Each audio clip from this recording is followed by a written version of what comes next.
창세기 9장 1절부터 6절까지 말씀. 창세기 9장 1절부터 6절까지 말씀. 한 목소리로 같이 합독하도록 하겠습니다. 시작. 하나님이 노아와 그 아들들에게 복을 주시며 그들에게 이르시되 생육하고 번성하여 땅에 충만하라. 땅의 모든 짐승과 공중의 모든 새와 땅에 기는 모든 것과 바다의 모든 물고기가 너희를 두려워하며 너희를 무서워하리니 이것들은 너희의 손에 붙였음이니라. 모든 산 동물은 너희의 먹을 것이 될지라. 채소같이 내가 이것을 다 너희에게 주노라. 그러나 고기를 그 생명되는 피째 먹지 말 것이니라.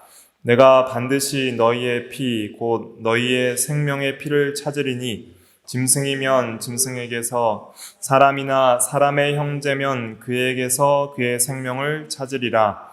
다른 사람의 피를 흘리면 그 사람의 피도 흘릴 것이니 이는 하나님이 자기 형상대로 사람을 지으셨음이니라. 아멘. 이 시간 노아 언약 네 번째 시간으로서 오늘은 특별히 사형제도에 대해서 하나님 말씀을 중심으로 살펴보도록 하겠습니다. 이 사형제도도 특별히 오늘 읽은 본문의 5절과 6절에 제정이 이제 최초로 됩니다. 그래서 인간 정부를 수립하고 인간 정부를 통해서 합법한 사형을 집행할 그 근거를 여기서 하나님께서 최초로 마련하시는 것이죠. 그래서 이 노아 언약에 있어서 핵심적인 거는 보존의 은혜예요.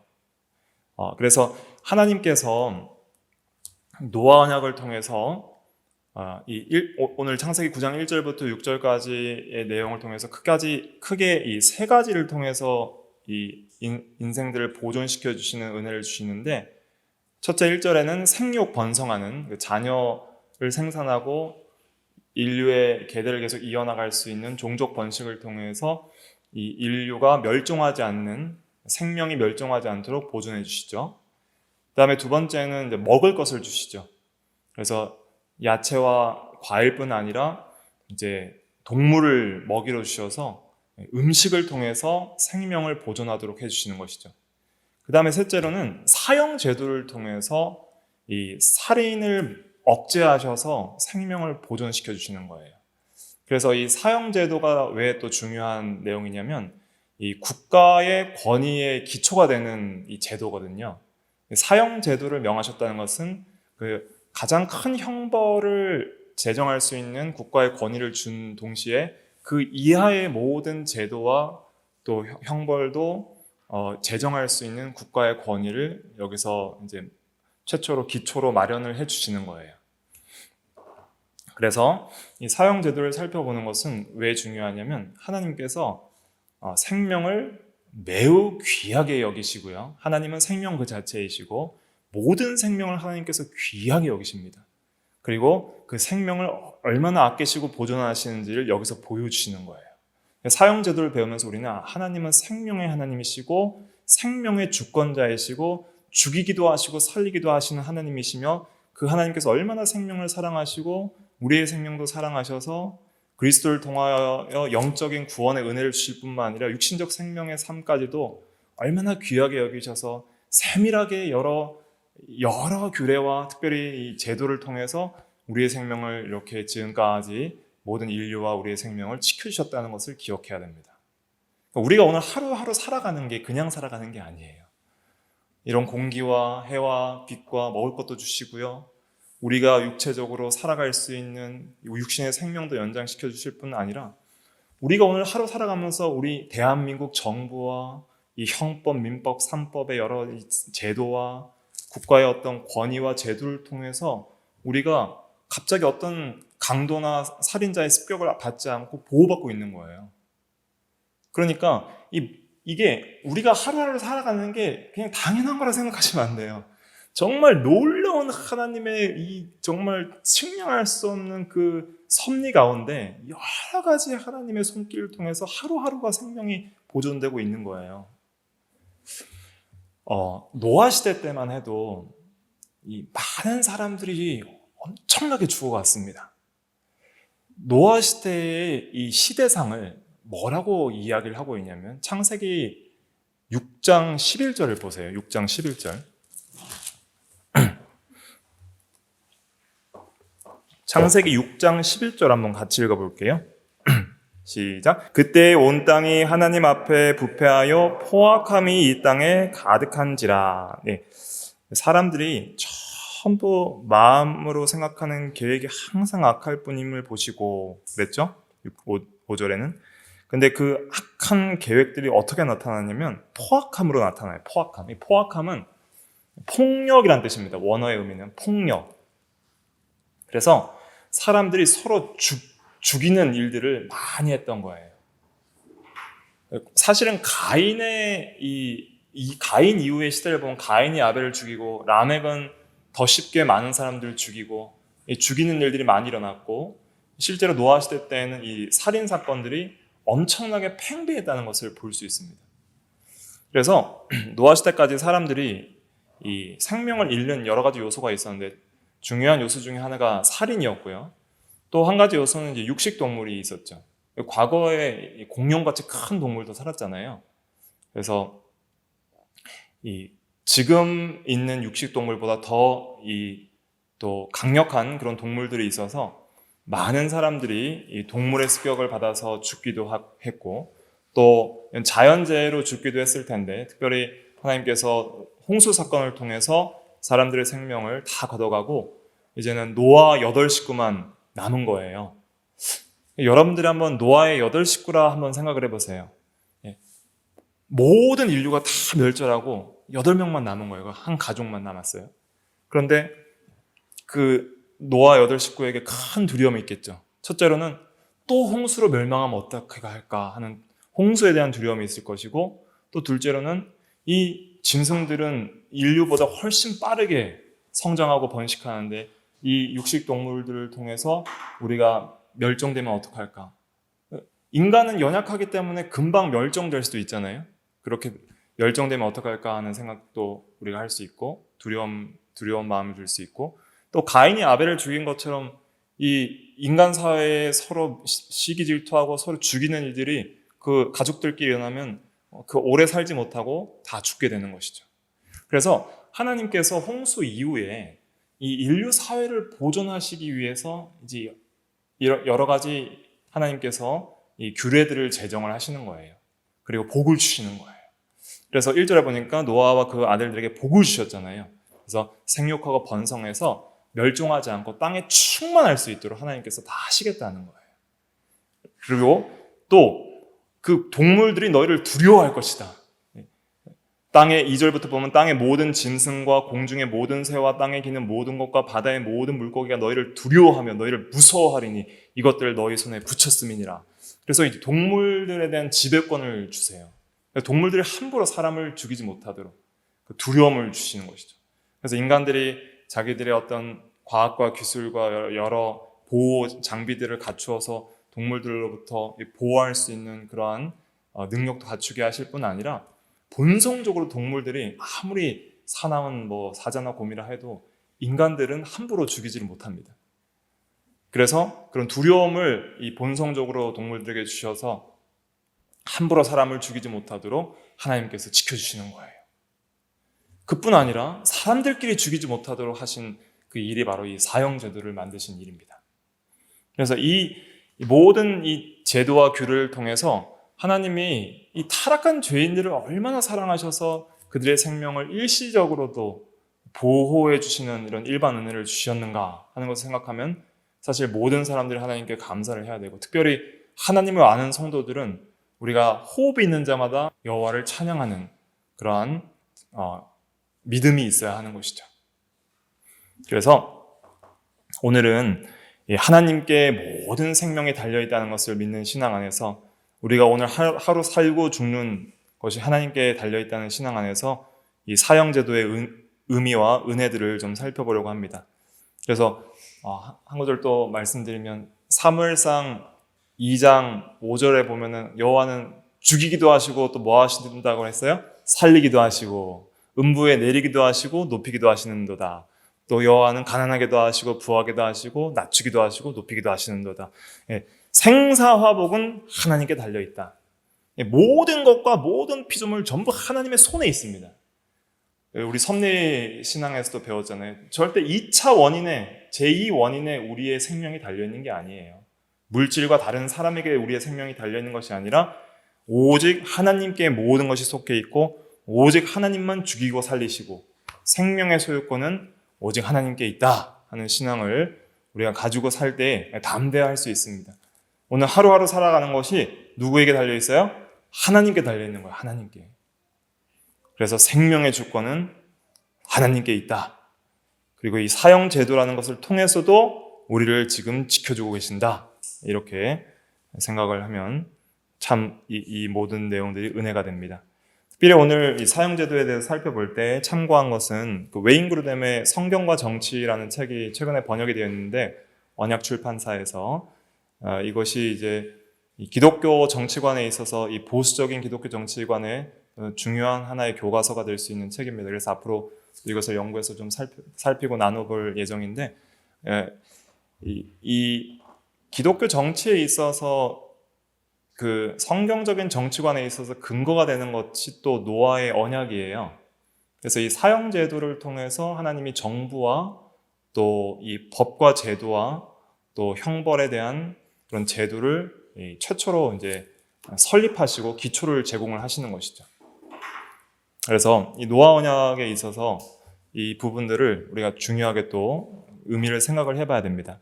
한 가지 질문을 드려볼게요. 사형제도는 성경적일까요? 성경적이지 않을까요?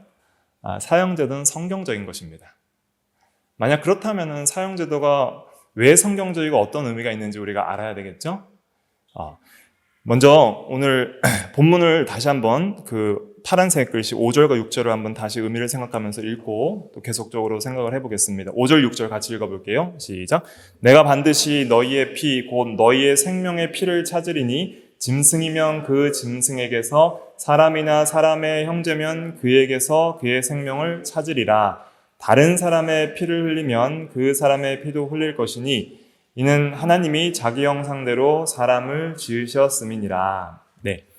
그래서 하나님께서 6절에 특별히 보면은 다른 사람의 피를 흘리면 그 사람의 피도 흘릴 것이니 이는 하나님이 자기 형상대로 사람을 지으셨음이니라 하면서 누군가 사람을 죽이면 그 사람을 반드시 죽여라 이렇게 명령하신 거예요.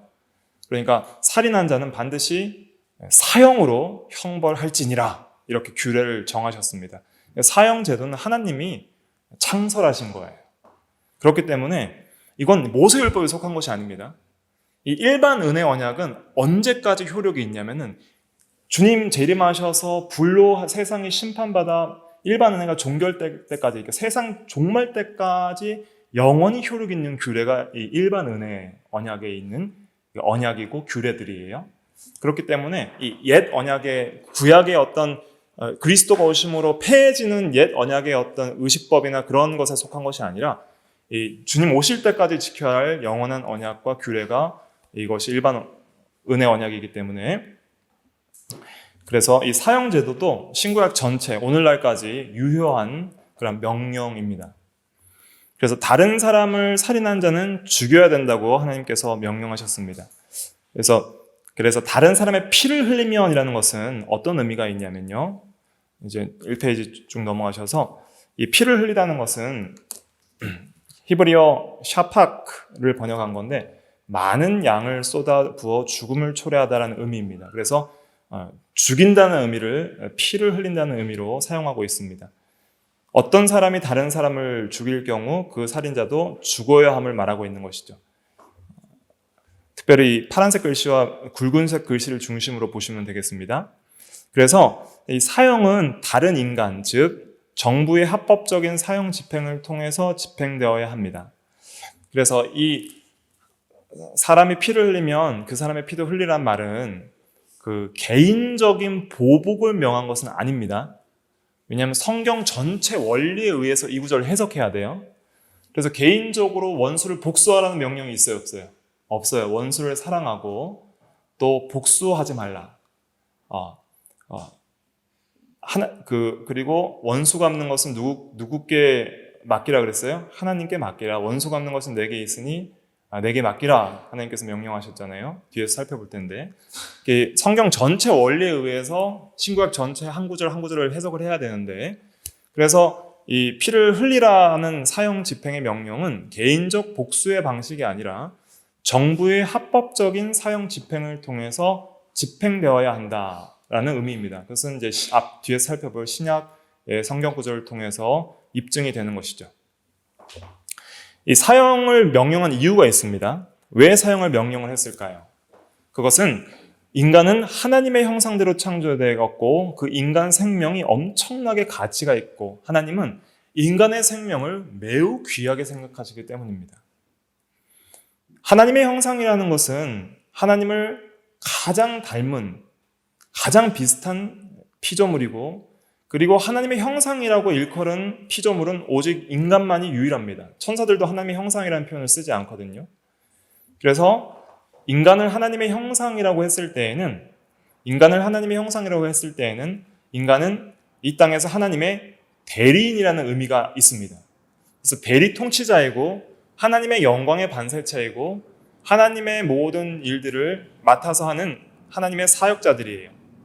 그래서 인간을 공격한다는 것은 어떤 의미가 있냐면 하나님의 대사, 하나님의 대리인을 공격한다는 의미가 있습니다. 그것은 하나님에 대한 공격으로 간주가 되는 것이죠. 그래서 하나님의 형상으로 창조된 인간을 죽이는 일은 하나님이 귀하게 여기시는 생명을 해치는 일일 뿐 아니라 하나님의 대리인이고 하나님의 형상을 공격하는 것이기 때문에 하나님 자신에 대한 공격으로 하나님이 간주하시고 그 죄를 매우 엄하게 다스리시고 최고의 형벌로 다스리셔서 그 죄에 대한 응당한 형벌은 바로 사형인 것이죠. 그래서 사람을 죽이는 것은 매우 큰 죄임을 하나님께서 이 사형 제도를 통해서 확실하게 가르쳐 주시는 것입니다.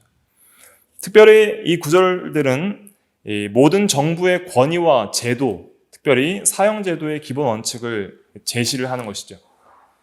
그래서 이 홍수가 일어나기 전에는 어떤 정부를 통해서 사형 제도가 이렇게 잘 되는 그런 일들이 없었습니다. 그런데 이제 홍수로 땅이 멸망한 이후에 새로운 사회가 시작될 때에는 하나님께서 범죄자를 처벌할 권한을 인간에게 위임하시는 것이죠. 과거 홍수 전에는 하나님께서 직접 심판을 하시든지 여러 하나님께서 직접 심판하는 방식으로 하나님께서 범죄자를 처벌하셨다라면 이제는 이 보존의 은혜 언약이 지속되는 종말 때까지 하나님께서는 이 사회에 법과 제도와 정부를 두셔서 그것을 통해서 인간들이 생명이 보존될 수 있도록 복을 주신 것입니다. 사형제도는 복으로 주신 거예요. 이 페이지로 넘어가서 그래서 이 사형제도는 그러므로부터 이 페이지 첫 번째 줄 보면은 범죄에 대한 형벌을 집행하는 권한은 단순히 인간 스스로 만들어낸 것이 아니다. 오히려 그것은 하나님께서 인간에게 위임하신 권위이며 이 권위를 통해 하나님은 행악자들에게 의로운 공의를 집행하시는 것이다. 그래서 이 사형제도는 단순히 어떤 보복이 아닙니다. 그리고 인간이 만들어낸 것이 아니고 하나님이 제정하신 것이며 하나님의 공의를 집행하는 것이다 라고 생각하셔야 됩니다. 하나님의 공의, 그것이 집행되는 것입니다. 5절에도 보면 반드시 너희의 피 곧 너희의 생명의 피를 찾으리니, 이 말은 보응하리라 하는 말씀입니다. 그래서 하나님이 죄에 대하여 반드시 형벌하시는 성품이 공의거든요. 그 공의를 집행하시고 만족시키는 일이 범죄에 대해서 합당하게 다루는 일로 되는 것이죠. 그래서 이 범죄를 처벌할 권한이 하나님에 의해 인간 정부에게 주어졌다. 이것이 사형제도의 제정의 의미입니다. 그래서 정부가 제정되고 또 이런 처벌 권한이 주어지는 것, 이것이 사형제도의 의미입니다. 범죄를 처벌할 그러한 권위는 또한 정부가 어떤 범죄가 처벌받을 가치가 있는지, 또 각 범죄에 대해 어떤 처벌이 적절한지, 그리고 당사자가 그 범죄에 대해 유죄인지 여부를 결정해야 한다는 것을 의미합니다. 그래서 정부가 잘 재판을 해서 바르게 처리할 수 있도록 이렇게 결정할 수 있는 그런 권한을 하나님께서 위임하신 것입니다. 그래서 이 정부는 악을 벌하고 선을 장려해야 됩니다. 하나님께서 이 가장 끔찍한 범죄에 대한 응징으로 가장 무거운 형벌인 사형을 시행해야 한다는 그 인간의 의무를 정하신 것은 더 작은 범죄, 더 작은 형벌도 부과하는 것이 정당해진 것입니다. 그래서 이 사형 제도 하나만을 가지고 모든 인간의 이러한 법 제도와 또 형벌의 제도를 제정할 수 있는 그런 정부의 권위를 여기에서 주신 것이다. 이렇게 생각을 해야 됩니다. 이 노아 언약은 언제까지 유효해요? 마지막 불심판을 통해서 일반 은혜가 종결할 때까지 유효합니다. 그래서 이 제도를 통해서 우리는 이제 신약 시대에도 이 정부와 또 이러한 법치와 또 정부의 권한을 존중하고 또 특별히 이 사형을 집행하는 일이 성경적인 일이라는 것을 우리가 잘 생각하고 이러한 일들을 잘 세워나갈 수 있도록 해야 됩니다. 특별히 이 시민 정부에 대해서 그 정부의 권한에 대한 본문은 로마서 13장과 베드로전서 2장에 나와 있거든요. 그래서 이 페이지 마지막에 보면 특별히 우리가 로마서 13장 4절 말씀 한 절만 같이 읽어보겠습니다. 시작. 그는 하나님의 사역자가 되어 내게 선을 베푸는 자니라. 그러나 내가 악을 행하거든 두려워하라. 그가 공연히 칼을 가지지 아니하였으니 곧 하나님의 사역자가 되어 악을 행하는 자에게 진노하심을 따라 보응하는 자니라. 네, 정부는 하나님께서 내신 권세라고 그 1절에 말을 하면서 정부의 이 권세자들은 하나님의 사역자라고 말하고 있습니다. 그래서 믿지 않는 이방 왕들 있잖아요. 바벨론 왕 느부갓네살이라든지 또 고레스 왕 메데와 페르시아 바사 왕 고레스라든지 이런 사람들도 다 하나님의 사역자들인 거예요. 그리고 지금 이 로마서 13장에서 바울 사도가 지금 사역할 당시에 이 세계는 어느 나라가 다스리고 있었어요? 로마가 다스리고 있었잖아요. 로마의 이 권위를 지금 존중한다는 의미로 또 말을 하는 것입니다. 그래서 이 불신 세계의 그러한 정부와 권세자들도 하나님께서 다 세우신 자들이고 그 권위도 하나님께서 주신다는 거예요. 그래서 노아 언약에 이어서 이 신약 성경을 통해서 이 세상 정부의 권세와 제도도 하나님이 세우신 것을 우리가 믿고 그것이 하나님의 진리에 어긋나지 않는 이상 우리는 항상 거기에 순종해야 될 의무가 있습니다. 그래서 예수님께서도 이 세상의 악한 자들이 권세를 가지고 예수님을 잡아서 죽일 때 예수님께서 순종하셨어요? 안 하셨어요? 하셨잖아요. 베드로가 칼을 펴가지고 말고의 귀를 벨 때에도 칼을 집어넣어라. 칼을 쓰는 자는 칼로 망하는 일을 하시면서 그 모든 권세에 순종하셔서 복종하셨단 말이죠. 그리고 사도 바울도 동일하게 그렇게 가르치고 있는 것입니다. 왜냐하면 하나님의 일반 은혜를 믿는 거예요. 하나님의 일반 은혜. 하나님의 이 세상의 모든 정부와 권세도 하나님의 손 아래 있다는 걸 믿는 거예요. 그래서 복종하는 거예요. 그것이 성경에 어긋나지 않는 이상은 복종하는 거예요. 그리고 그 복종을 통해서 하나님께서 선을 베푸신다는 것을 믿는 것이죠. 이 선을 베푼다는 것은 악을 제어하시는 하나님의 일반 은혜를 가리킵니다. 그래서 아무리 악한 정부라 해도 무정부 상태보다는 시민사회가 좀 더 평안할 수 있는 거예요. 그래서 그는 하나님의 사역자가 되어 내게 선을 베푸니라 하는 것은 어떤 선을 가리킬까요? 여기서 그 세상 정부와 이 정치자들, 대통령, 왕들이 우리에게 베풀어 줄 수 있는 좋은 선 중에 하나가 뭐예요? 우리의 생명을 지켜주는 거예요. 악한 자들로부터. 그래서 이 외세로부터의 침략을 막아주기 위해서 군사력을 통해서 막아줄 뿐 아니라 또 국내의 여러 치안을 위해서 공권력을 가지고 범죄자들을 소탕하고 범죄자들을 제지하고 구속하고 형벌하는 방식으로서 시민들을 지켜주는 것이죠.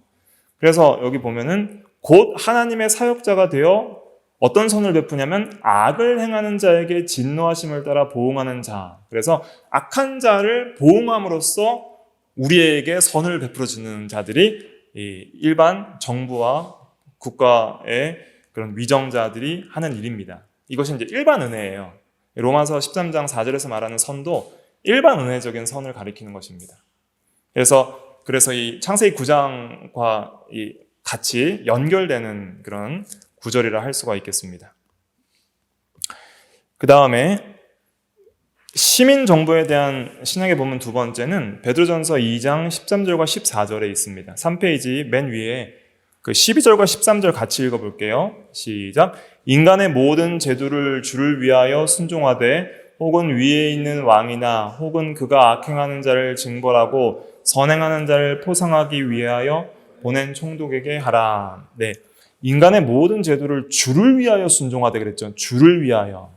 그래서 우리가 순종할 때 하나님이 제정해 주신 권세인 줄 알고 하나님께 순종하는 마음으로 권위를 순종해야 됩니다. 오늘날은 모든 권위를 다 부정하는 시대가 됐잖아요.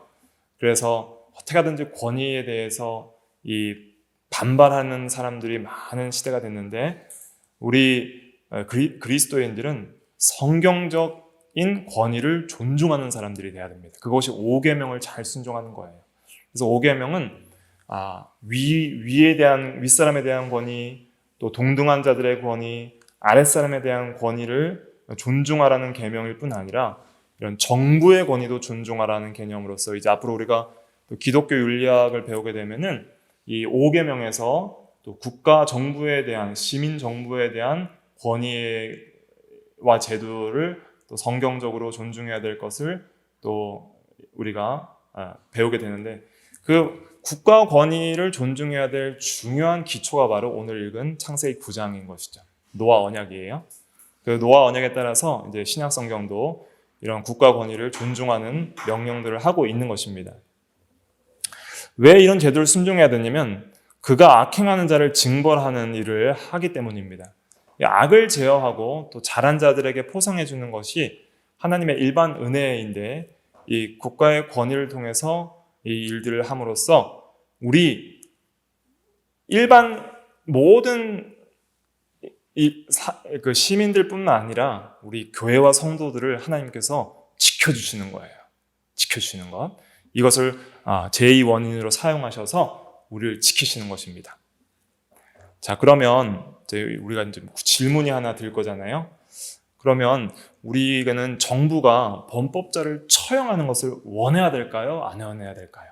이제 우리의 입장이 어떤 누군가가 우리를 공격했다는 입장이 됐다고 생각해 봅시다. 예를 들면은 우리의 사랑하는 가족을 누가 살해했어요. 아니면 갑자기 어떤 강도가 들이닥쳐서 우리를 폭행했거나 음주운전자로 인해서 어떤 심각한 부상을 입었어요. 그랬을 때 우리는 보통은 원수까지 사랑하려 했으니까 그냥 다 용서하고 다 합의하고 그리고 국가의 처벌을 바라는 것은 마치 좀 이 죄책감이 드는 그러한 생각이 들 수도 있을 거잖아요. 네, 그래서 범법자가 반드시 처벌을 받았으면 좋겠다.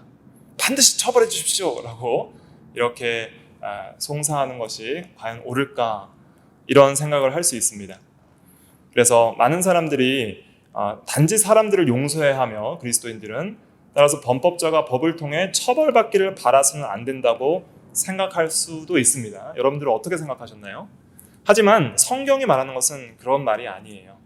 우리 로마서 12장 19절부터 21절까지 한번 같이 읽어볼게요. 시작. 내 사랑하는 자들아 너희가 친히 원수를 갚지 말고 하나님의 진노하심에 맡기라. 기록되었을 때 원수 갚는 것이 내게 있으니 내가 갚으리라고 주께서 말씀하시니라. 내 원수가 줄이거든 먹이고 목마르거든 마시게 하라. 그리함으로 내가 숯불을 그 머리에 쌓아 놓으리라.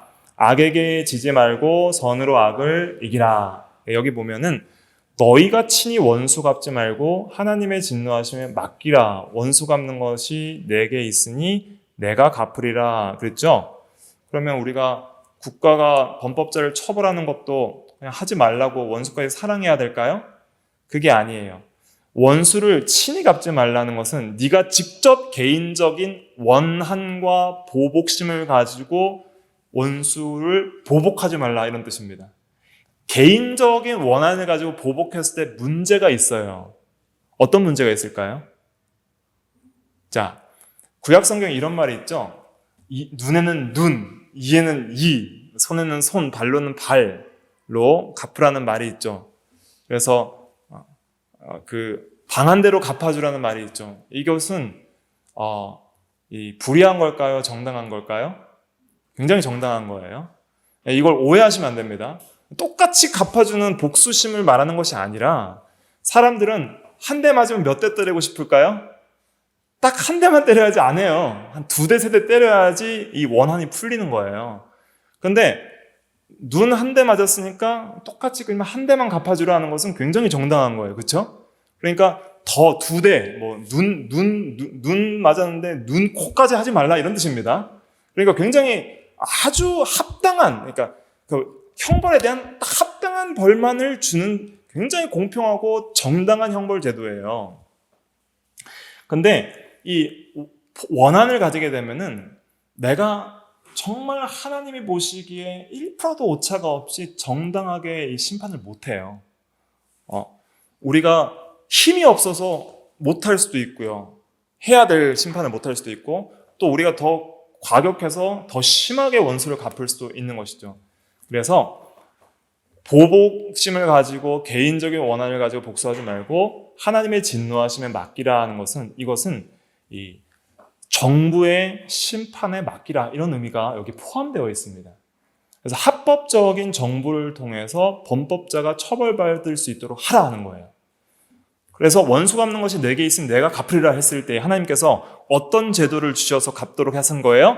사형제도나 또 정부가 또 이 권위를 가지고 제정한 여러 법 제도를 통해서 민법, 사법, 형법 제도를 통해서 법원과 또 재판 제도를 통해서 갚도록 해주신 거예요. 그래서 성도들이 이 세상에서 자기의 어떤 생명과 재산을 보호하기 위해서 이 정부의 제도와 법 제도를 활용하여서 보호받을 수 있는 것입니다. 그것을 활용해서 보호받는 것은 하나님의 진노하심에 맡기는 일이 될 수 있는 거예요. 그리고 내 원수가 줄이거든 먹이고 목마르거든 마시게 하라는 것은 개인적으로는 원한을 갖지 말고 용서하라는 뜻입니다. 그리고 할 수 있는 대로 해를 끼친 자에게도 선을 행할 수 있는 그런 마음을 가지라는 것이죠. 그렇게 할 때에 내가 숯불을 그 머리에 쌓아 놓으리라 그랬습니다. 이 구절이 참 해석하기가 어려운 구절인데요. 숯불을 머리에 쌓아 놓으리라 이 의미는 무엇이냐면은 각주 4번에 보시면은 이 숯불이 머리에 올리면 얼마나 힘들겠어요? 타는 듯한 치욕의 아픔. 그래서 원수들에 대한 이 친절을 베풀 때 그 친절을 받은 원수들은 자기 행동을 굉장히 부끄럽게 여기겠죠. 그래서 회개하고 그리고 궁극적으로는 이제 택한 자라면 주님께 돌아올 수 있는 수단이 될 수 있는 것이 원수에 대한 친절이거든요. 그래서 숯불을 머리 위에 쌓게 된다는 것은 원수들이 자기의 행위를 부끄럽게 여기고 회개할 수 있도록 그렇게 하라는 의미입니다. 더글라스 무가 그의 주석에서 이렇게 해석을 한 것을 참고를 했습니다. 그리고 악에게 지지 말고라는 것은 어떤 의미냐면 복수하지 말라는 거예요. 원한을 가지고 복수하지 말고 미워하지 말고 선으로 악을 이기라 하는 것은 오히려 친절과 사랑과 용서를 개인적으로 베풀라는 의미도 있지만은 여기서 선은 또 어떤 선도 포함할까요? 아까 읽은 로마서 13장에 선이 있었죠. 로마서 13장에 보면은 그 밑에 제가 그대로 해놨네요. 그는 하나님의 사역자가 되어 내게 선을 베푸는 자니라 그랬죠. 그래서 이 선이라는 것은 악을 행하는 자에게 진노하심을 따라 보응하는 것이라 그랬습니다. 그래서 선으로 악을 이기라는 것은 이 잘못한 사람을 개인적으로 복수하지 말고 국가의 제도에 맡겨서 합당한 벌을 받도록 하라는 것입니다. 그러면 잘못한 사람이 합당한 벌을 받게 하는 것은 바른 것일까요? 바르지 않은 것일까요? 바른 겁니다. 죄인은 합당한 벌을 받아야 되는 거예요. 도둑질했으면 도둑질한 것에 대한 합당한 벌을 받고 누군가 남을 해쳤으면은 그리고 살인했으면은 그 합당한 사형의 형벌을 받아야 하는 것이죠.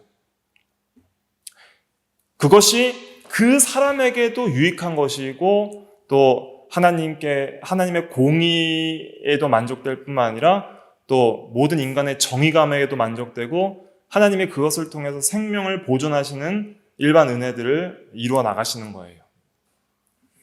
그래서 이 하나님께서 모든 사람들이 행한 대로 반드시 심판하신다는 것을 여러분들이 굳게 믿으셔야 됩니다. 하나님은 반드시 행한 대로 심판하십니다. 그런데 이 현세에서 만약에 내가 지은 죄에 대한 그러한 것을 정부를 통해서 합법하게 그 죄인이 합법하게 정부를 통해서 처벌을 받지 않는다고 생각을 해보세요. 누군가를 몰래 살인해서 완전 범죄가 돼서 합법한 정부를 통해서 그 사람이 형벌을 받지 않았어요. 그러면 하나님께서 어떻게 갚으실까요? 마지막 영원한 지옥 형벌을 해서 그 모든 형벌에 대한 그 죄에 대한 공의로운 형벌을 다 내리시는 거예요. 그러니까 마지막 심판 때에서 받을 형벌은 더 커요. 현세에서 이 받는 것이 오히려 그 죄 지은 사람에게도 복입니다. 그래서 죄 지은 사람에게도 현세에서 형벌을 받는 것이 복이고요. 또 우리 성도는 어떨까요? 성도는 마지막 심판대 앞에서 우리는 의인이라 칭함을 받고 그리스도 안에서 의롭다함을 얻고 영원한 생명을 얻고 영원한 천국에 들어가서 지옥 형벌을 받지 않겠지만은 모든 성도는 죽기 전까지 반드시 내가 지은 죄에 대한 뭘 받을까요? 징계를 다 받는 거예요. 징계. 근데 징계도 내가 지은 죄만큼 다 때리시지 않고 아주 참으시고 사랑하셔서 아버지가 자녀를 참음으로 징계하시는 것처럼 참 우리가 필요한 만큼 징계를 하시는 거예요. 그래서 성도는 죽을 때까지 하나님 앞에 징계받다가 이제 죽으면 이제 영원한 생명의 세계에 들어가는 거예요. 그러니까 우리도 죽기 전에 여러 징계들을 많이 받는 게 유익합니다.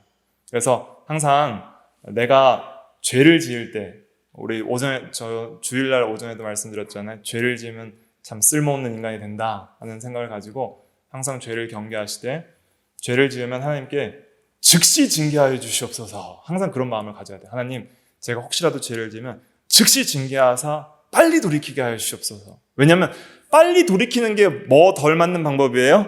매 덜 맞는 방법이에요. 그러니까 빨리 돌이켜야지 매 덜 맞지, 몰아놨다가 한꺼번에 맞으려면은 그거는 감당하기 힘들어요. 그러니까 빨리빨리 매 맞는다는 성도님들이 좀 있거든요. 저 사람은 뭐 크게 죄를 지어도 가만히 있는 것 같은데 저는 조금만 죄를 지으면 즉각 하나님이 매를 때리시는 것 같습니다. 그렇게 말하시는 성도님도 있더라고요.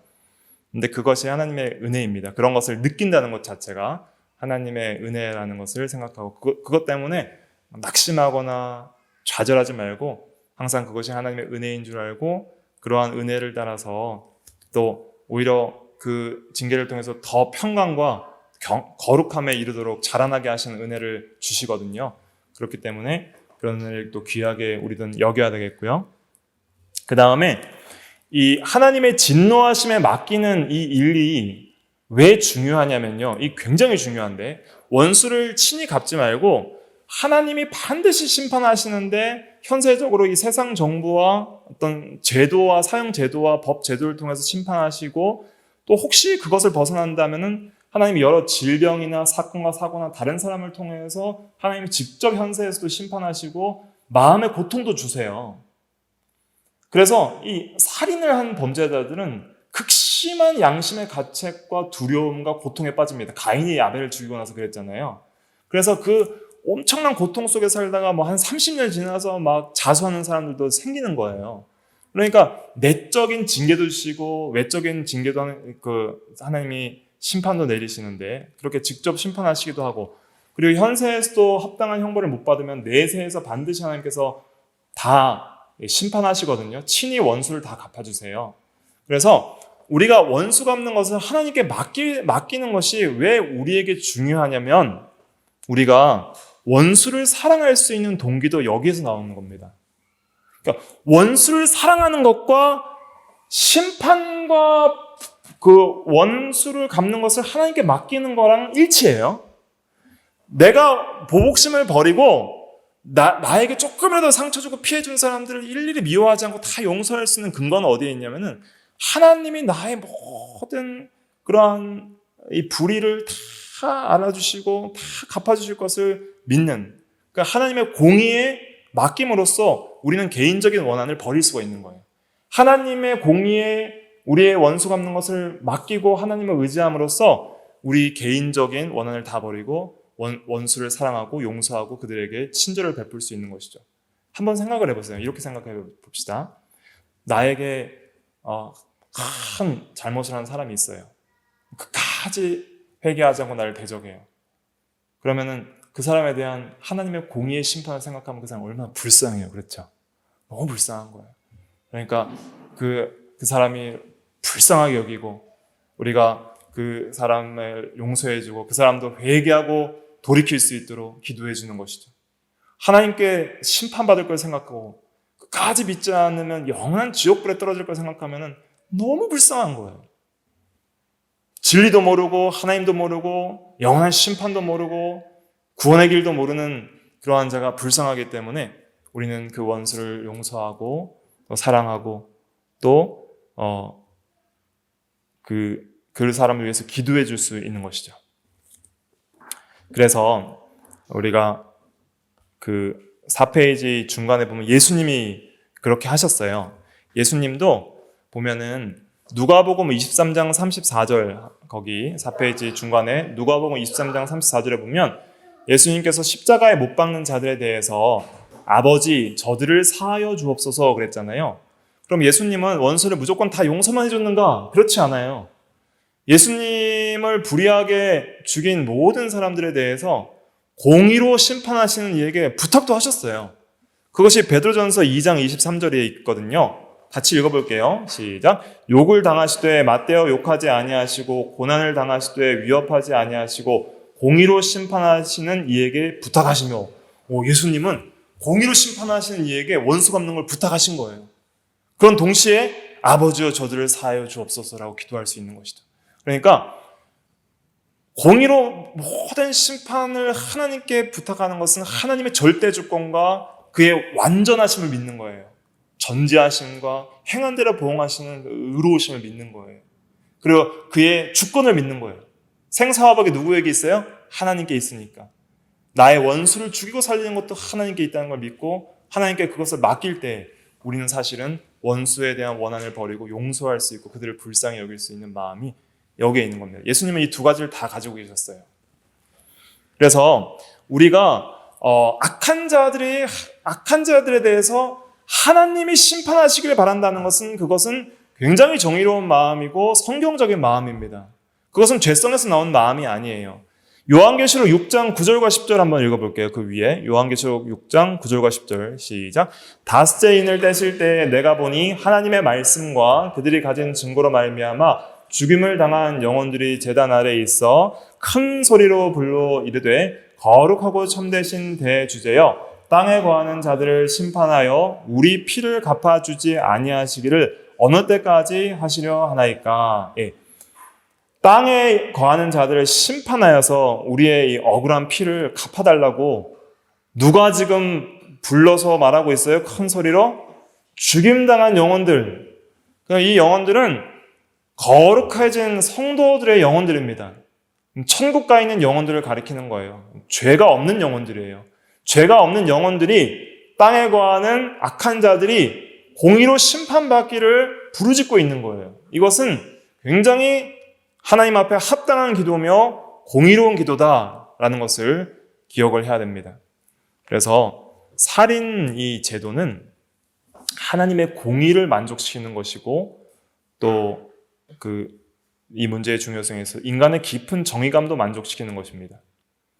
그리고 정부를 통해서 사형을 집행하신다고 하나님께서 명령하셨는데 이 사형 제도는 결국은 생명 보존을 위한 하나님이 생명을 보존하고 살인 범죄를 억제시키기 위해서 생명을 보존하기 위해서 내신 제도예요. 그래서 사형은 끔찍한 살인 범죄를 억제하는 중요한 역할을 합니다. 물론 공정하게 이루어져야 되죠. 무고한 사람이 가해지지 않도록 적절한 보호 장치를 갖추어서 공정하게 이루어져야 되지만 살인 제도 자체는 굉장히 성경적이고 또 중요한 하나님의 명령이다. 사실 살인 제도가 잘 집행이 될 때에 그 시민사회는 훨씬 더 범죄가 억제되는 그러한 통계 자료가 있습니다. 그 웨인 그루뎀의 성경과 정치라는 책에도 그래프로 통계 자료가 있는데 그것까지는 이제 지문이 허락하지 않아서 싫지는 못했습니다. 그래서 아무튼 우리 사형제도를 이제 없애는 나라들도 있고요. 한국 같은 경우에는 사형제도가 존속은 하지만 한동안 집행이 안 됐잖아요. 그러니까 이런 것들도 정말 악한 죄인에 대해서는 집행을 할 수 있도록 하는 것이 바른 성경적인 그러한 정치관이라 할 수가 있겠습니다.